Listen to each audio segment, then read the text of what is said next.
cœur des forêts reculées de Montclair, un village oublié par le temps, une maison abandonnée se dresse comme un témoin silencieux des ténèbres. Ici, les murmures d'anciennes légendes se mêlent aux récits d'une famille énigmatique. Les Beaumont. Des praticiens de rites occultes, disaient les villageois, des adorateurs d'une entité effrayante que personne n'osait nommer. Mais ce ne furent pas leurs rumeurs qui éveillèrent l'intérêt des autorités, ce furent les cris perçants qui déchirèrent la nuit, suivis de la découverte macabre d'un corps mutilé. Je suis l'inspecteur Mathieu Morel, un homme d'ordinaire ancré dans la logique et les faits tangibles. Pourtant, cette enquête promettait de mettre à l'épreuve toutes mes certitudes. Les morts, les disparitions et les symboles gravés dans les murs ne racontaient là pas seulement une histoire de crime. Ils murmuraient quelque chose de bien plus sombre.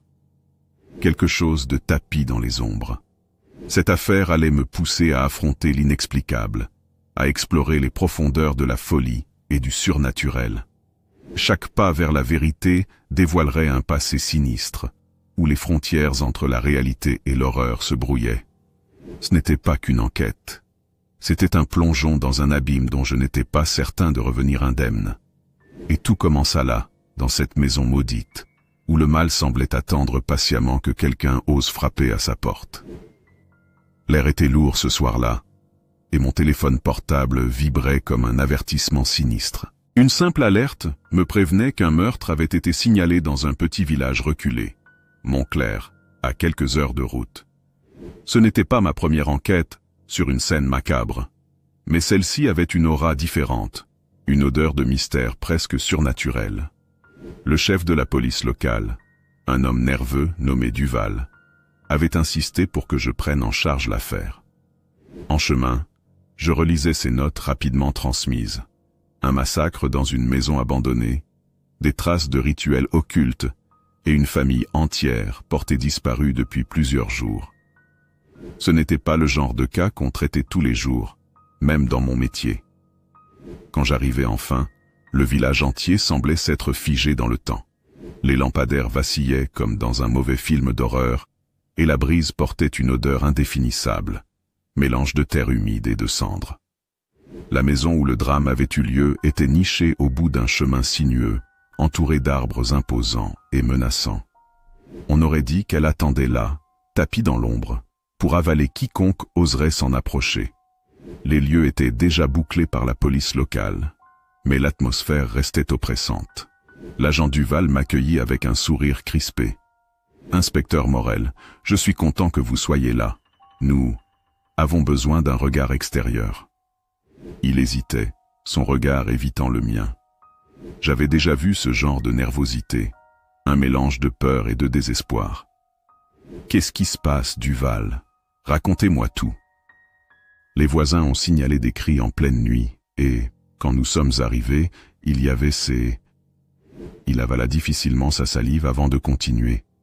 Ces symboles, partout, sur les murs, sur le sol, et un corps, ou plutôt ce qu'il en reste. En entrant, l'air semblait plus froid, presque glacial. La pièce principale était plongée dans un chaos indescriptible, des meubles renversés, des objets brisés, et surtout, ces symboles gravés dans le bois des murs. Des cercles, des lignes entremêlées, et des inscriptions qui ne ressemblaient à rien de connu. Au centre de la pièce, une forme recouverte d'un drap. Je me penchai pour examiner le corps. La victime, une femme d'une quarantaine d'années, était méconnaissable. Ce qui attirait mon attention, c'étaient les marques étranges sur sa peau, comme si elles avaient été brûlées au fer rouge.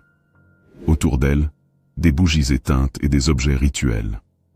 En fouillant la maison, je tombais sur un carnet usé, caché dans une trappe sous le plancher. Les pages, jaunies et pleines d'écritures nerveuses, semblaient appartenir à un certain Édouard Beaumont, le patriarche de la famille disparue. Le villageois le plus proche, un vieil homme nommé Henri, avait été clair à son sujet.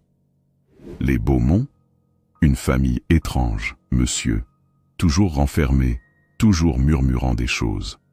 On dit qu'il jouait avec des forces qu'il ne comprenait pas. En lisant le carnet, je compris pourquoi le village les craignait. Édouard racontait en détail ses pratiques occultes, cherchant à entrer en contact avec des forces supérieures. Il parlait de rituels, de sacrifices, et d'une entité appelée l'Œil l'Éternel. Chaque page semblait plus délirante que la précédente. Pourtant, quelque chose dans ces mots semblait étrangement cohérent. Une description particulière attira mon attention. Une pièce secrète dans la maison, où les rituels les plus importants avaient lieu. Avec l'aide des agents sur place, nous avons fouillé chaque centimètre de la maison, jusqu'à ce que nous trouvions une trappe sous un vieux tapis. En l'ouvrant, une odeur putride nous assaillit. Une échelle descendait dans l'obscurité. L'espace en dessous ressemblait à un mélange de cave et de sanctuaire. Les murs étaient tapissés de symboles similaires à ceux du rez-de-chaussée, mais plus complexes, plus précis. Des objets étranges, crânes d'animaux, chandeliers en fer rouillé et un immense miroir fissuré étaient disposés comme dans un décor macabre. Au centre, une table de pierre portait des traces évidentes de sang séché.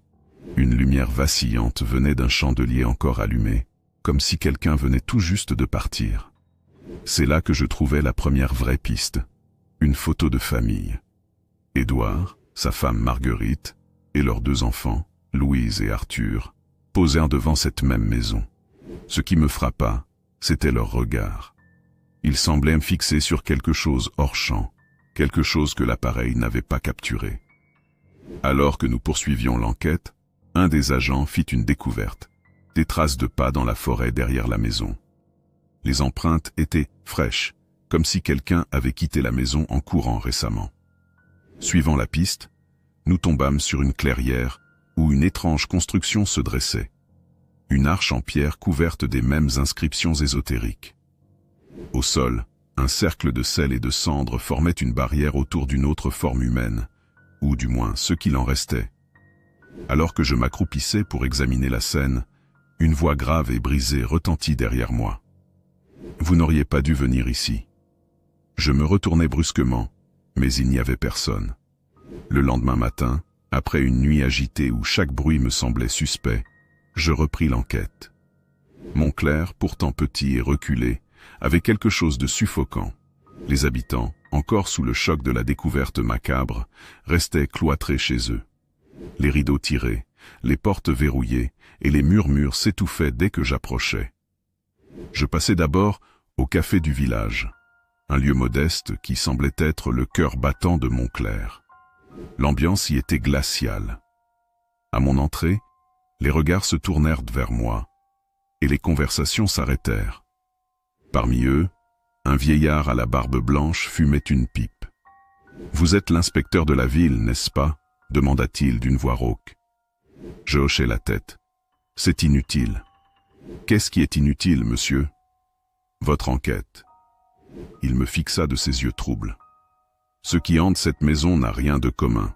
Les Beaumont ont semé des graines qu'on ne peut plus arracher. » Quand je tentai d'en savoir plus, il se contenta de secouer la tête et de murmurer pour lui-même. Son attitude reflétait celle de tout le village. Une peur enracinée dans quelque chose d'ancien, d'indicible. En reprenant mon travail sur le terrain, je retournai dans la forêt où nous avions trouvé l'arche la veille. Les traces de pas semblaient s'éloigner plus profondément parmi les arbres. Accompagné de 2 agents, je me lançai à leur suite.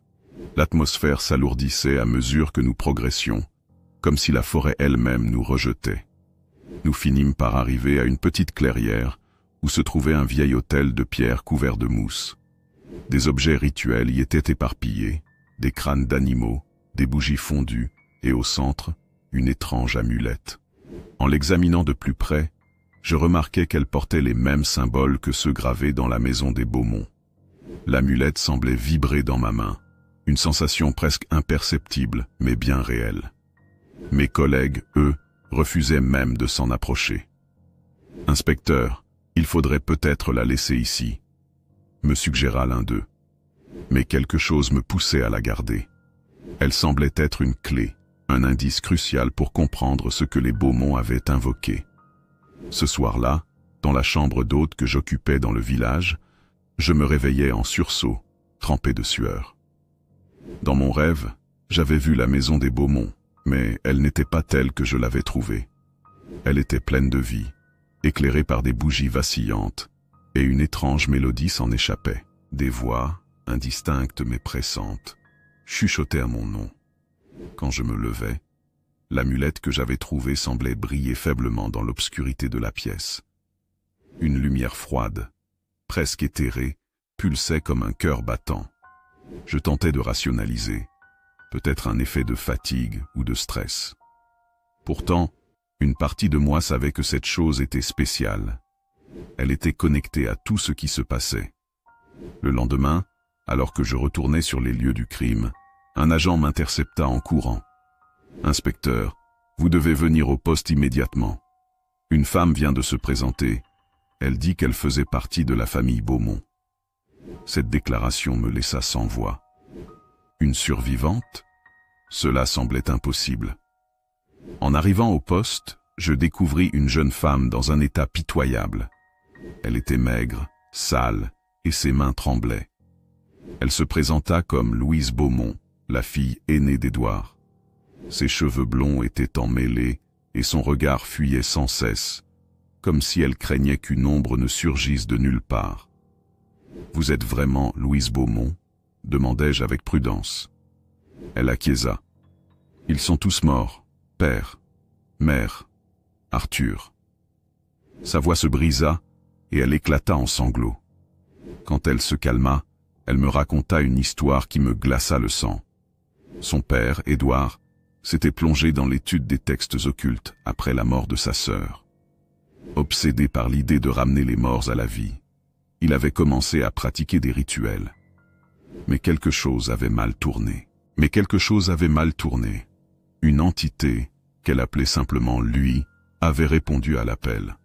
Il a promis de nous donner ce que nous voulions, mais il nous a pris bien plus. Je tentais d'en savoir plus, mais Louise s'arrêta brusquement, comme si une pensée l'avait paralysée. Elle finit par murmurer « Il est encore là. Il vous regarde. » Après cet entretien, je ne pouvais plus nier l'évidence. Quelque chose d'anormal entourait cette affaire. En rassemblant les pièces du puzzle, l'amulette, les rituels et les récits de Louise, je compris que les Beaumont n'étaient pas simplement des victimes. Ils avaient ouvert une porte, et quelque chose en était sorti. Je retournai à la maison dans l'espoir de trouver des réponses. Cette fois, je m'attardai sur le miroir fissuré que nous avions trouvé dans la pièce souterraine. Il semblait attirer mon regard, presque hypnotique. En m'approchant, je crus y voir des ombres bouger, mais ce n'était pas mon reflet. C'est alors qu'un chuchotement s'éleva, presque imperceptible.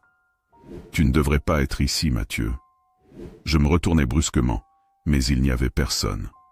Mon cœur battait à tout rompre. Était-ce mon imagination? Ou bien étais-je en train de m'approcher trop près de la vérité? Le lendemain, à l'aube, un épais brouillard enveloppait Montclair. La lumière du jour peinait à percer, comme si quelque chose d'invisible cherchait à garder le village dans l'obscurité. L'étrange chuchotement que j'avais entendu dans la maison des Beaumont ne quittait pas mon esprit. Était-ce une hallucination, ou bien la preuve que j'étais en train de frôler l'impensable? Au poste, les agents semblaient nerveux. Même ceux qui étaient sceptiques face à la nature surnaturelle de l'affaire ne pouvaient ignorer l'étrangeté qui entourait chaque nouveau détail. Louise Beaumont, toujours en état de choc, restait enfermée dans une cellule pour sa propre sécurité, murmurant parfois des phrases incompréhensibles. Alors que je tentais de rassembler mes pensées, un cri retentit dans le couloir. C'était Louise. Je me précipitai vers sa cellule et la trouvai recroquevillée dans un coin, son regard fixé sur quelque chose dans l'ombre. « Il est ici », murmura-t-elle, les yeux écarquillés. « Il nous observe à travers les reflets. » Le mot « reflet » réveilla une intuition en moi. Je retournai à la maison des Beaumont, cette fois avec un agent, un certain Julien, qui semblait moins effrayé que les autres. Mon objectif, explorer davantage le miroir fissuré trouvé dans la pièce souterraine. Lorsque nous descendîmes dans la cave, la pièce semblait différente. Les ombres dansaient sur les murs, bien qu'il n'y ait aucune lumière en mouvement. Le miroir, au centre de l'attention, semblait absorber notre présence. Je m'approchai avec prudence, et Julien me suivit de près. « Ce truc me met mal à l'aise, inspecteur, dit-il. À peine avais-je posé la main sur le cadre que ma vision se brouilla. Une série d'images défilèrent devant mes yeux. Les Beaumont réunis autour de cet autel, récitant des incantations, une ombre gigantesque et informe surgissant du miroir, et enfin, un visage, le mien, déformé par la peur. Je reculai brusquement, respirant avec difficulté. Julien me regardait, inquiet. « Qu'est-ce que vous avez vu ?» Quelque chose de terrible et de très réel. Pendant que nous étions dans la maison, un autre agent nous contacta par radio. Il avait découvert un corps dans une grange abandonnée à la périphérie du village. Nous nous y rendîmes immédiatement. La scène qui nous attendait était atroce. Le cadavre, identifié plus tard comme celui d'un habitant de Montclair, était disposé dans une position étrange, les bras écartés et le corps entouré des mêmes symboles occultes. Mais ce qui attira mon attention, c'était un détail particulier. Une petite lame de pierre gravée, encore plantée dans sa poitrine. Sur la lame, un symbole que j'avais déjà vu dans le carnet d'Édouard Beaumont. En examinant de plus près, je remarquai que le symbole sur la lame correspondait à celui gravé sur l'amulette que je portais toujours avec moi. Ce n'était pas une coïncidence. Tout semblait indiquer que ces objets étaient des clés. Mais des clés pourquoi? De retour au poste, je confrontai Louise avec ce que nous avions découvert. Elle parut hésiter mais finit par parler. « Vous avez trouvé la lame, n'est-ce pas ?» Je savais qu'il reviendrait pour elle. « Qui? De qui parlez-vous, Louise ?» Elle leva les yeux vers moi, son visage pâle marqué par la peur. « Lui. L'entité que mon père a appelée. Il a besoin des artefacts pour compléter le rituel, pour passer de l'autre côté. Et pourquoi les Beaumont ont-ils invoqué une chose pareille? Nous étions désespérés, murmura-t-elle. Après la mort de ma tante, mon père a promis de nous ramener l'amour et la prospérité. Mais tout a basculé. L'entité ne donne rien sans prendre quelque chose en retour. Louise expliqua alors que son père avait scellé une partie du pouvoir de l'entité dans 3 artefacts. L'amulette, la lame et un dernier objet, une urne que nous n'avions pas encore trouvée. Ces objets étaient liés par un rituel complexe, destiné à contenir ou libérer ce pouvoir. Cette nuit-là, le village sombra dans le chaos. Les lampadaires vacillèrent, et un étrange grondement résonna dans l'air. Les villageois affolés vinrent frapper au poste de police, certains affirmant avoir vu des silhouettes dans les bois. D'autres parlaient de visions dans leurs miroirs ou fenêtres. Je savais que quelque chose approchait. Louise, terrifiée, insista pour que nous détruisions les artefacts avant qu'il ne soit trop tard. Mais chaque tentative échoua. La lame restait intacte, l'amulette ne brûlait pas, et nous ne savions toujours pas où se trouvait l'urne. Vers minuit, une silhouette apparut à l'orée du village. C'était un homme, grand et mince, vêtu d'un manteau noir. Il marchait lentement, mais chaque pas semblait résonner comme un coup de tonnerre. Quand il s'arrêta à quelques mètres de nous, je compris que ce n'était pas un homme. Ses yeux brillaient d'une lumière surnaturelle, et une aura écrasante émanait de lui. « Donnez-moi ce qui m'appartient », dit-il d'une voix grave et déformée. Je serrai l'amulette dans ma main, décidé à ne pas céder, mais une partie de moi savait que nous étions impuissants face à cette chose. Alors que la panique s'installait, Louise s'approcha de moi. Elle semblait avoir pris une décision. « Il n'y a qu'une seule solution, inspecteur. Nous devons retourner à la maison et terminer ce que mon père a commencé. Nous devons refermer la porte. » Son plan était risqué, voire suicidaire. Mais c'était notre seule chance. Tandis que le village était plongé dans l'obscurité et que l'entité avançait inexorablement, je rassemblai une équipe et retournai une dernière fois à la maison des Beaumont, bien décidé à mettre fin à ce cauchemar. Le chemin vers la maison des Beaumont était comme un voyage dans l'inconnu. La forêt, autrefois silencieuse, semblait grouillée de mouvements furtifs. Des ombres dansaient entre les arbres, et un murmure constant semblait provenir des profondeurs. Louise, tenant l'amulette d'une main tremblante, marchait à mes côtés. Elle murmurait une prière, ou peut-être une incantation, dans une langue que je ne comprenais pas. Derrière nous, L'équipe réduite que j'avais rassemblée avançait en silence, chacun conscient de la gravité de la situation. Nous n'étions pas seulement face à un meurtrier ou un phénomène naturel. Nous affrontions quelque chose qui défiait toutes les lois de la logique et de la réalité.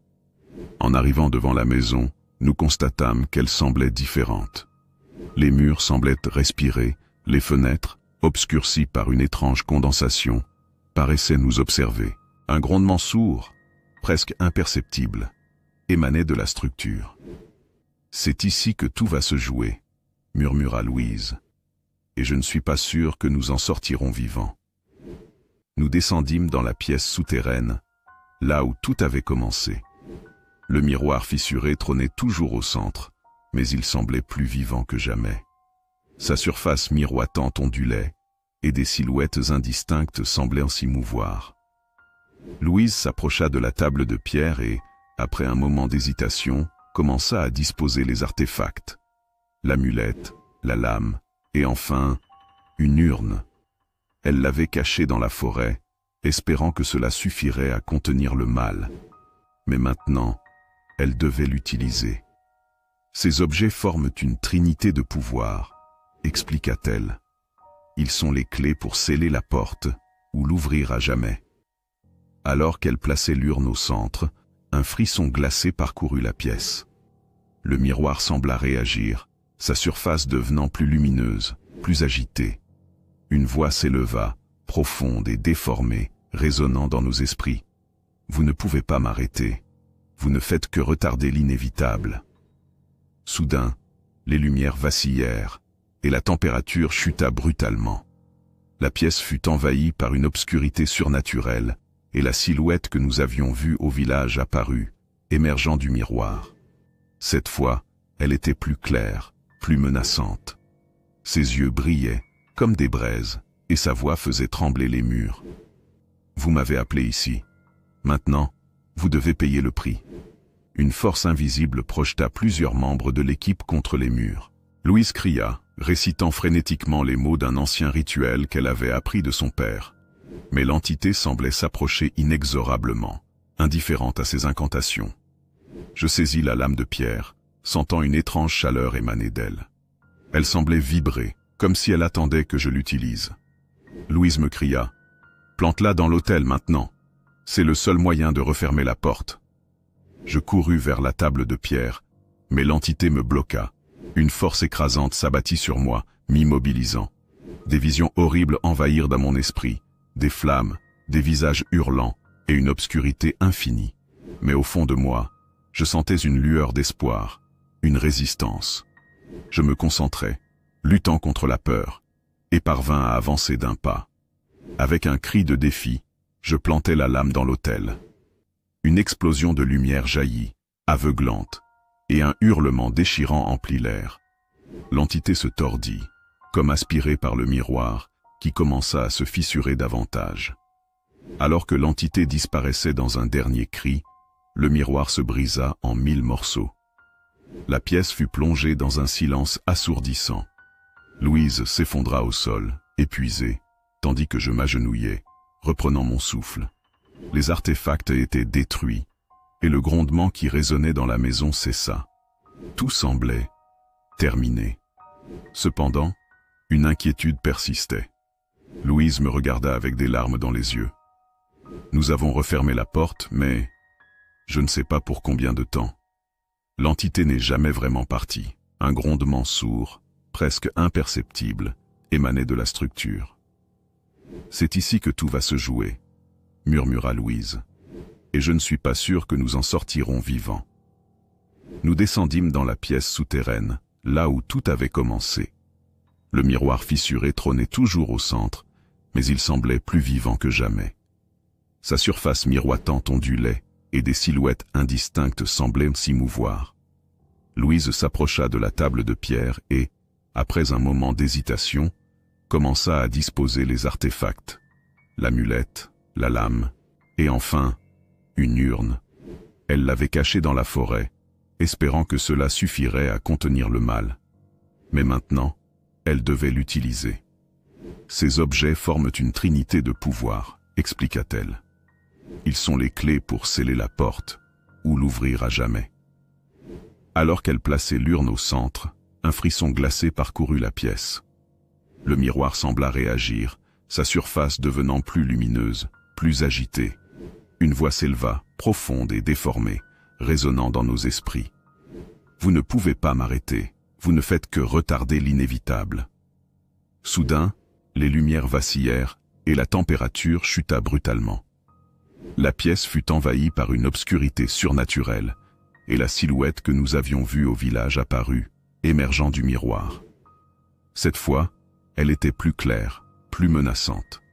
Ses yeux brillaient comme des braises, et sa voix faisait trembler les murs. « Vous m'avez appelé ici. Maintenant, vous devez payer le prix. » Une force invisible projeta plusieurs membres de l'équipe contre les murs. Louise cria, récitant frénétiquement les mots d'un ancien rituel qu'elle avait appris de son père.